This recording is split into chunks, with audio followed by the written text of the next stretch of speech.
Dad's last words made me take a DNA test. I never thought a single sentence could destroy my entire life.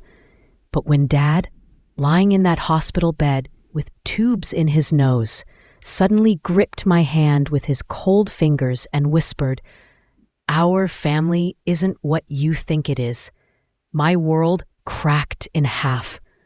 He said those words with such pain in his voice that it scared me. His eyes were clear, full of some desperate determination, as if he'd carried this burden his whole life and finally decided to share it.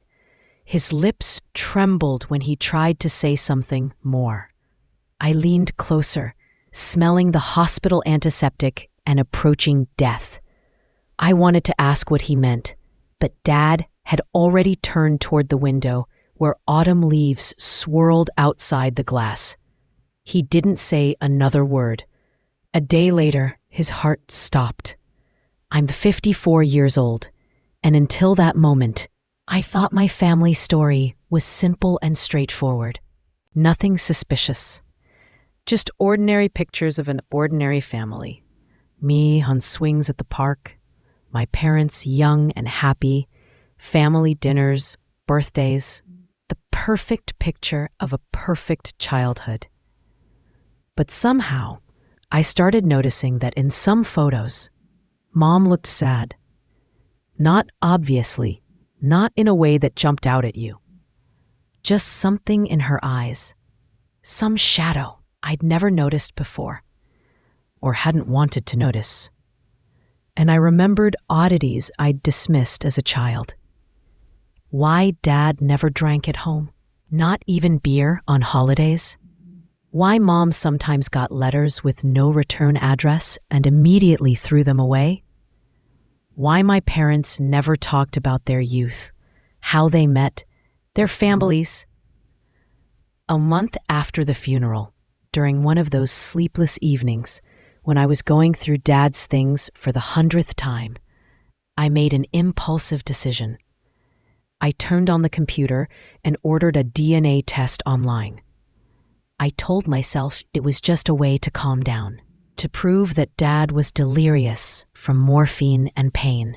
But deep down, I knew something was wrong. Call it maternal instinct, female intuition, whatever you want. But I felt something approaching that would change my life forever. The results came after 6 agonizing weeks of waiting. I opened the email in a cold February morning, sipping coffee and getting ready for another workday. Snow was falling outside, giving everything a soft, peaceful quality. Then I saw the letter from the lab. With trembling fingers, I opened the attachment and nearly choked on my coffee.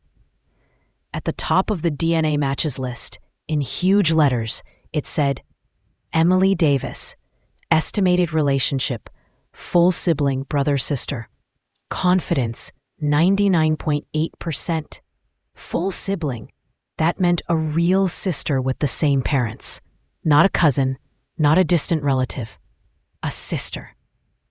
The cup fell from my hands and shattered on the tile floor, splashing coffee on my house slippers. I sat in shock, staring at the screen, rereading the result over and over, thinking it was a lab error or someone's cruel joke. How could I have a real sister? My parents always said I was their only child. Mom told me how long they'd waited for me, how happy they were when I was born. There were no other children in the family. There couldn't be. Or could there? With shaking fingers, I opened Emily's profile. A 50-year-old woman living in Boston. In the photo, a thin blonde with a short haircut and brown eyes that seemed familiar. Something about her features, the way she held her head, reminded me of Mom. I spent the whole day staring at her photo, trying to find an explanation. Maybe it was someone with the same name? Maybe the lab mixed up samples? But deep down, I knew there was no mistake. By evening, I gathered the courage to write her a message. I typed and deleted, choosing words, not knowing how to start a conversation that could turn two people's lives upside down. She never knew her father. Her grandmother only said he was a married man who couldn't take responsibility for the child. Emily worked as a nurse at a hospital, was never married, had no children. Her whole life she felt some emptiness, as if something important was missing. She often wondered if she had relatives somewhere, brothers or sisters. But the most surprising thing, when Emily recently showed her grandmother the DNA test results, 85-year-old Margaret broke down crying so hard that Emily feared for her heart. The old woman locked herself in her room and cried all night. The next day, she gave her granddaughter a dusty box of old photographs and documents she'd kept in the attic for half a century. Grandmother said in a trembling voice that it was time to learn the truth and that she'd been silent too long. We agreed to meet that weekend. Emily took time off work and came to Ohio on an overnight bus. I met her at the bus station early in the morning, and when I saw her getting off the bus with a worn travel bag, my heart beat faster. Even from a distance, you could see we were alike. Not physically, we looked completely different, but something about the way she moved, how she held her head, her gestures, was amazingly familiar. We met at a small cafe on the outskirts of town where nobody knew us. We took a table by the window, ordered coffee, and spent several minutes just silently studying each other. Emily said this was crazy, her voice trembling. The whole way here, she'd thought she'd arrive, we'd talk, and it would turn out to be some stupid mistake. But now looking at me, she understood. We had identical hands. I fidgeted with my napkin when nervous, just like she did. And our voices had the same manner of speaking. She took out the box her grandmother had given her from her bag, an old shoebox tied with a faded ribbon. Emily carefully untied the ribbon and began taking out photographs. The first picture made me freeze with my coffee cup halfway to my lips. It showed a young woman who looked very much like my mom. Dark, shoulder-length hair, brown eyes, the same facial features. But something was different, a softer expression, a different way of holding her head, some sadness in her eyes. Emily explained that this was her mother, Anna Connor. The photo was taken shortly before she was born. With trembling hands, I took out a photo of my mom in her youth from my purse, the one I always carried in my wallet. I placed it next to Anna's photo.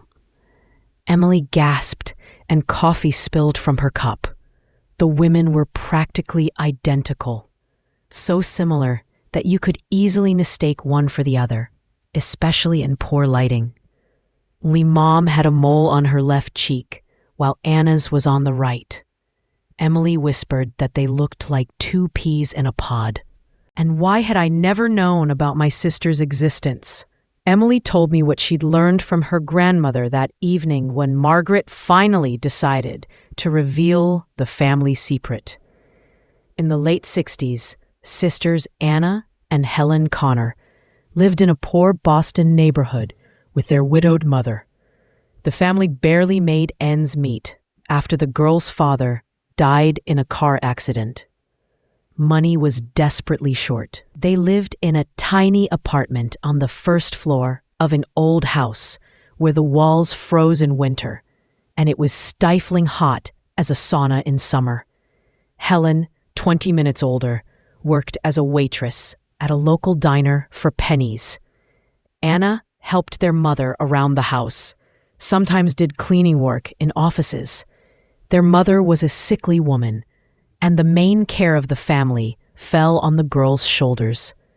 In 1969, a young man moved to their neighborhood, Richard Parker. He was looking for work after military service, renting a room in a house across the street. Tall, handsome, with kind eyes and a mechanic's calloused hands. Helen and Richard met at that same cafe where she worked, when he came in for dinner after his workday. They started dating. Richard was Helen's first and only love. A year later, they married, a modest wedding with just the closest family. There was no money for a big celebration, but they were happy. In 1971, they had a daughter, me. The birth was difficult. Mom took a long time to recover. The first months of my life were hard.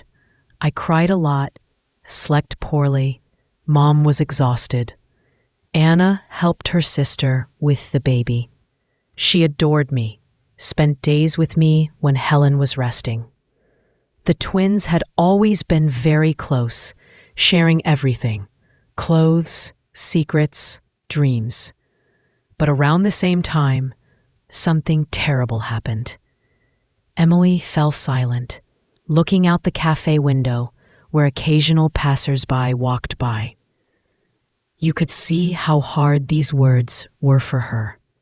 Grandmother didn't want to go into details, Emily told me. She only said that one evening something terrible happened. Richard got very drunk, which was completely uncharacteristic for him, and confused the sisters. Everything inside me went cold. Anna was home alone. Helen was putting me to sleep, then went to the store for groceries. Richard came home from work drunk. Grandmother said his co-workers had pressured him, forced him to drink at someone's birthday party. He came into the house and saw a woman in the dim light. Emily took another photo from the box. Anna and Helen in identical dresses with identical hairstyles. It was absolutely impossible to tell them apart. In the darkness, in his drunken state, he mistook Anna for his wife. And when he realized his mistake, it was too late. I felt sick. My father, whom I considered a kind and decent man my whole life, had raped his wife's twin sister, thinking it was his spouse. I cried listening to this story. I couldn't imagine what my mom went through, learning that her husband had raped her twin sister. What strength it must have taken to survive that. Anna couldn't stay in the same town, Emily continued. She couldn't see the man who'd raped her every day, even if it was by mistake. The family decided to split up.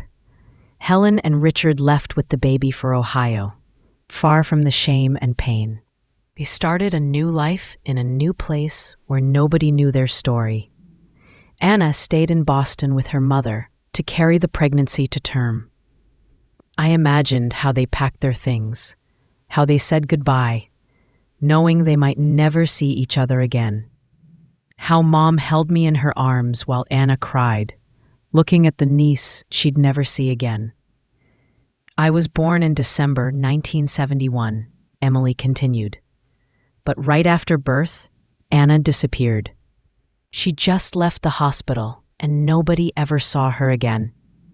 Grandmother came to visit her daughter the day after birth and found an empty room. The nurses said Anna had checked out early in the morning, took her documents and left, without explaining anything to anyone.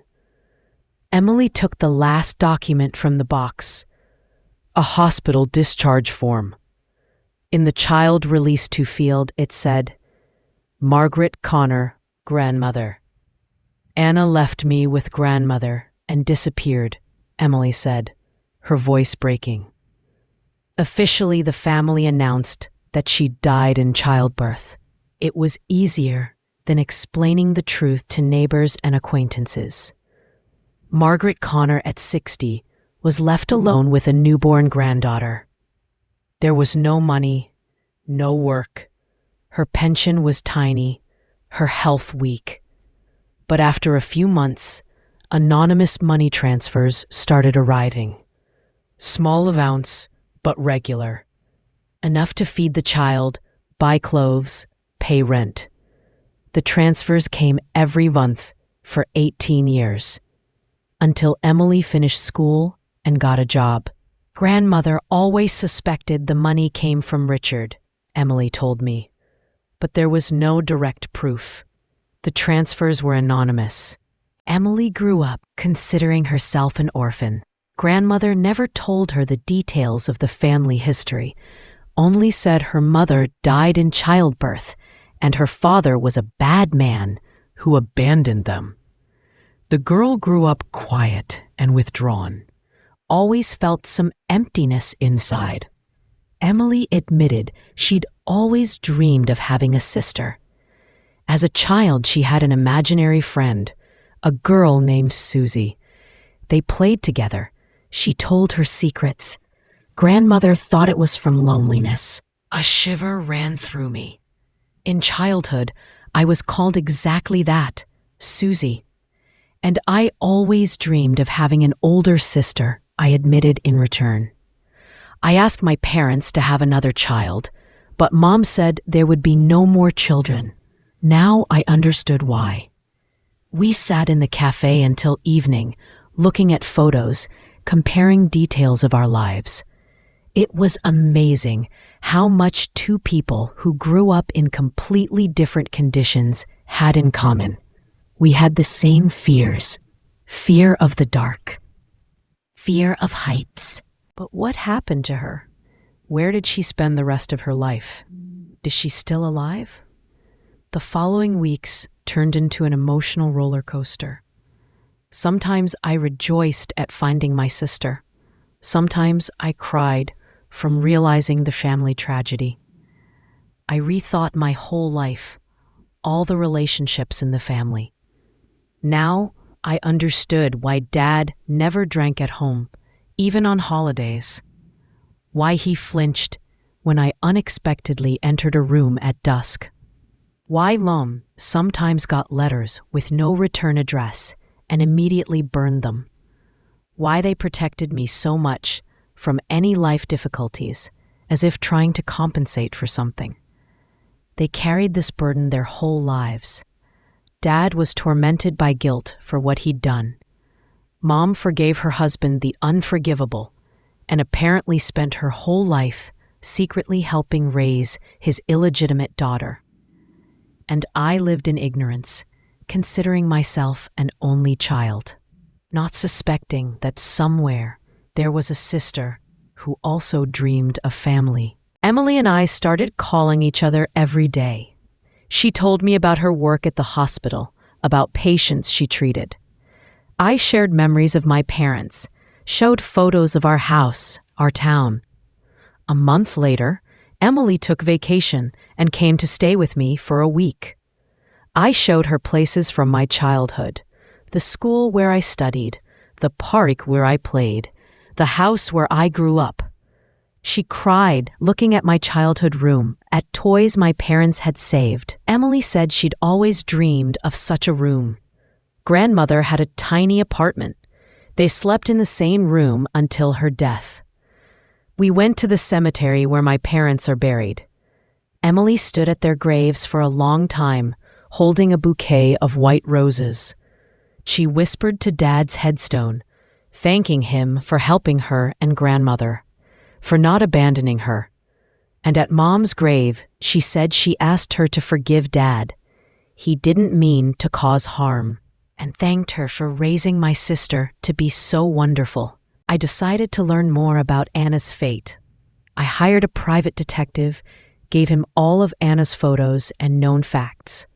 I wanted to find at least some traces, understand what happened to her.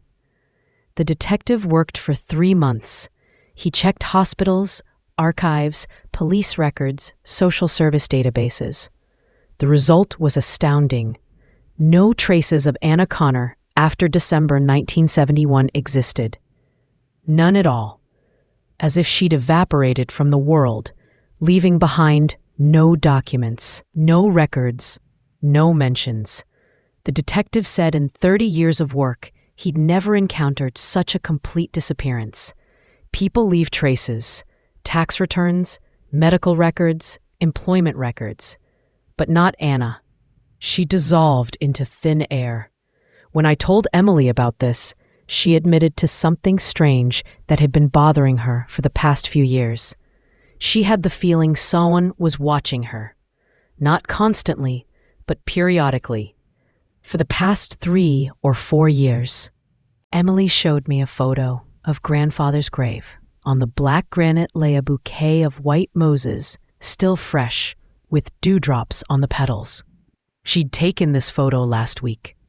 And yesterday, when she came to see me, the bouquet was already different, new.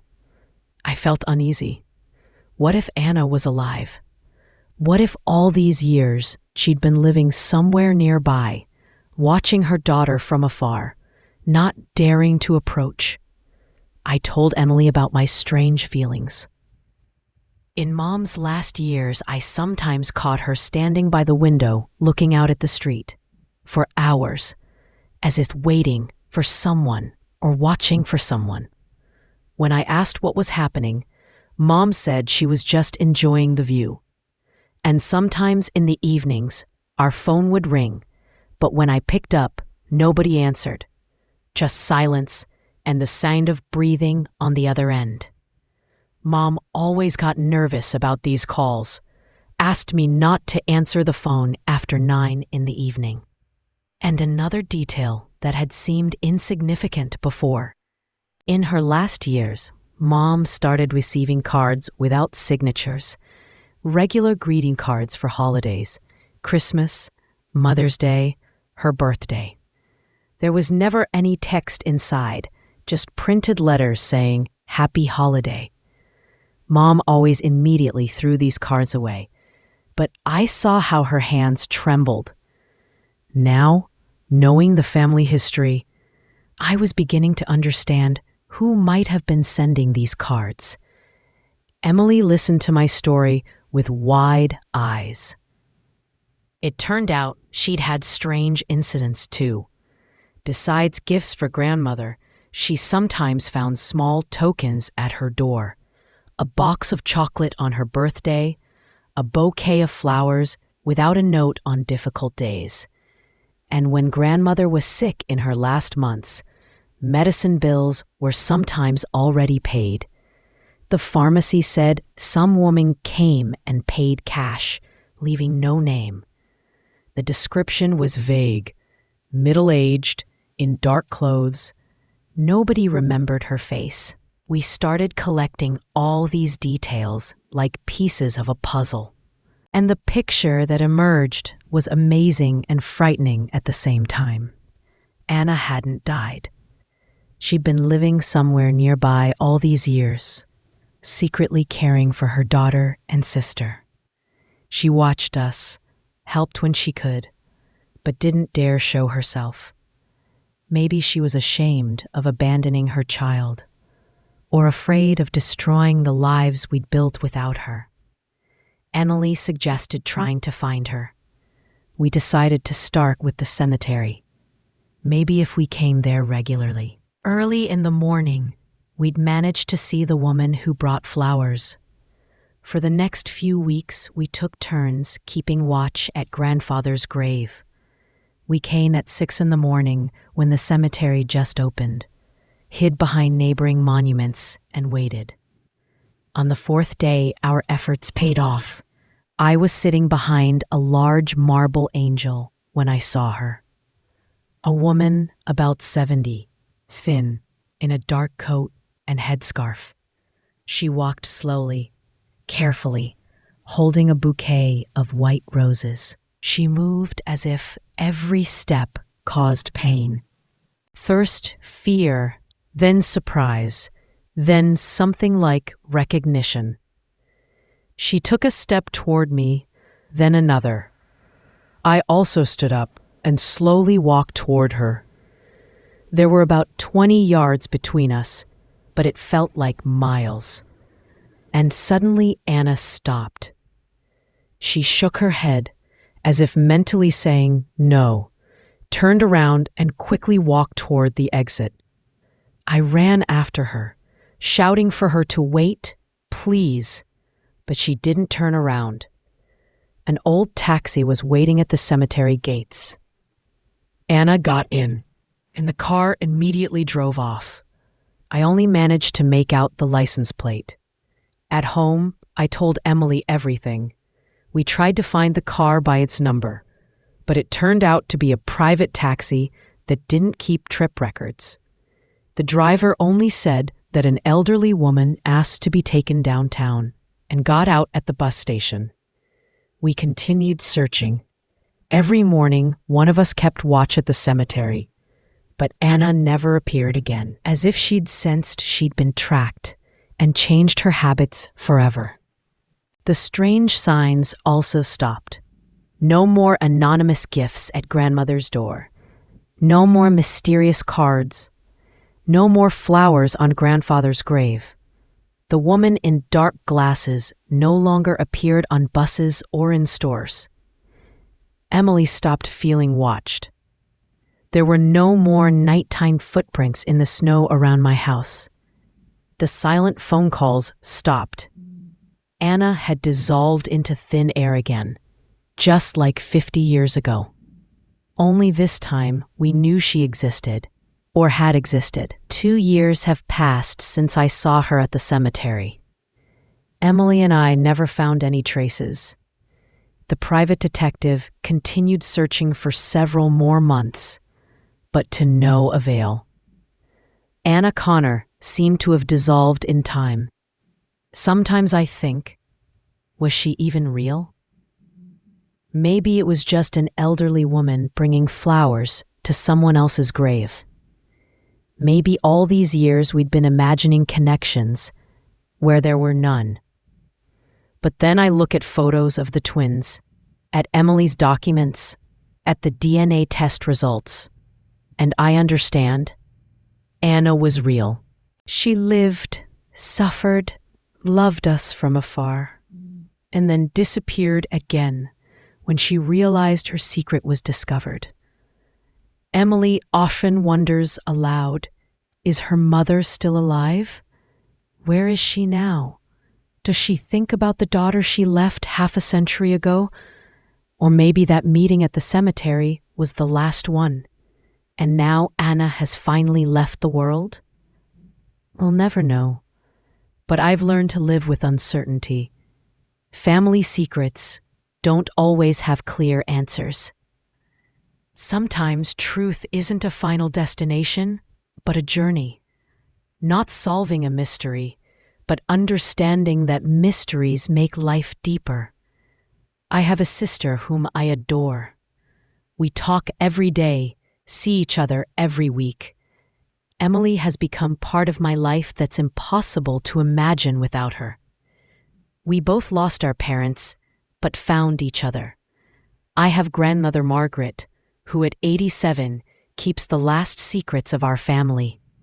Sometimes I see shadows of memories in her eyes that she doesn't share. Maybe she knows more about Anna than she told. She might be watching us from around the corner. She might be living in a neighboring town under a different name. Or maybe she died long ago, and all these years we were chasing a ghost. But that's the magic of family stories. They don't end. They continue in our hearts, in our memories, in our dreams. I never learned what happened to my Aunt Anna, but I learned the main thing. Family can be bigger than we think. Love can take the most different forms, and sometimes the most important people in our lives remain shadows we see only from the corner of our eye. And truth doesn't always set you free. Sometimes it just opens the door to a room full of new questions. And I've learned to be grateful for these questions because they remind me that life isn't a finished story, but a continuing mystery. Anna Connor disappeared twice. The first time, in 1971, leaving a newborn daughter. The second time, in 2023, when she realized she'd been found. But somewhere out there, maybe, lives a woman who still remembers two little girls, one in Ohio, another in Boston, who still loves us from afar. And that's enough for me.